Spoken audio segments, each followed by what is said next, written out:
جی، تو میں تفہیم نگاری کے حوالے سے آپ سے بات کر رہا تھا. تو تفہیم نگاری میں سب سے پہلا پوائنٹ جس کو آپ نے ذہن نشین کرنا ہے وہ یہ ہے کہ بچے اکثر پہلے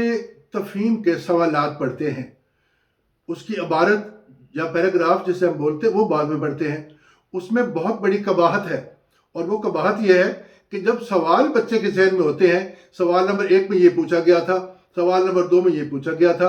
اور جب اس کے بعد بچہ طالب علم جب عبارت پڑھتا ہے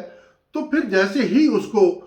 اس بات کا احساس ہوتا ہے کہ جناب عبارت کے اس سلسلے میں اس حصے میں مجھے فلاں سوال کا جواب مل رہا ہے، یا سپوز کہ پہلے سوال کا جواب تو جناب یہی ہے، کیوں نہ میں پہلے لکھ لوں، باقی کا حصہ بعد میں پڑھا جائے گا.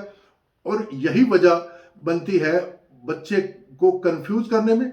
اور بچے اکثر اسی وجہ سے ایک کے بجائے زیادہ سوالات کے جواب غلط دے دیتے ہیں. اچھا، فرض کیا ایک بچے نے سمجھ لیا کہ جناب پہلے سوال کا جواب تو اس میں ہے، پہلے میں لکھوں. ممکن ہے وہ سوال کا جواب نہیں ہے، اس سے بہتر جواب عبارت کے آگے جا کے مل رہا ہے آپ کو، یا آگے پڑا ہوا ہے. ٹھیک ہے، تو پھر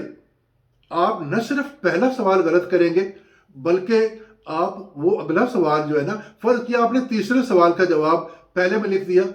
تو پھر پہلے سوال کا جواب آپ تیسرے میں لکھیں گے، آپ کے ایک کے بجائے 2 سوال غلط ہو جائیں گے. ٹھیک، تو پہلے سوالات پڑھنے کا میری نظر میں ایک استاد کی نظر میں میں آپ کو اس بات سے مکمل طور پر سختی سے منع کروں گا کہ پہلے آپ نے سوالات نہیں پڑھنے، پہلے عبارت پڑھیں گے، اور عبارت کو بالکل آرام سے، سکون سے، اطمینان سے پڑھیں، اور یہ دیکھیں کہ عبارت میں کیا کیا پوچھا، کیا کیا بتایا گیا ہے، کیا کیا اس میں موجود ہے. اور بہتر ہو ممکن ہے کہ، اور بہتر یہی ہوگا کہ آپ اس کو اہم چیزوں کو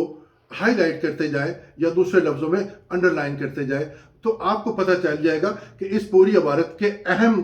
جو اجزاء ہیں، اہم نکات جو ہیں وہ اتنے ہیں، اور یہ اس کا اہم نقطہ ہے. اس کے بعد جب آپ سوالات پڑھیں گے، آپ سوالات سارے پڑھیں، 1 سے لے کر 8 تک یا 7 تک، جتنے سوالات بھی ہیں سارے سوالات پڑھیں. اور پھر آپ کے ذہن میں، یا کم از کم آپ نے انڈر لائن کیا ہوا ہے، وہ آپ کو چیز معلوم ہے، تو پھر جیسے جیسے آپ سوالات پڑھتے جائیں گے آپ کو اندازہ ہوتا جائے گا کہ پہلے سوال کا جواب وہاں میں نے رکھا ہوا ہے، یا عبارت میں وہاں موجود ہے، دوسرے سوال کا جواب وہاں موجود ہے، اور اسی طرح تیسرے سوال کا جواب وہاں موجود ہے. تو ایک بڑی اہم چیز جو میں آپ کو اگلی ویڈیو میں اسی سلسلے میں شیئر کروں گا کہ سوالات کی نوعیت کیا ہوتی ہے اور سوالات کی اہمیت کیا ہوتی ہے.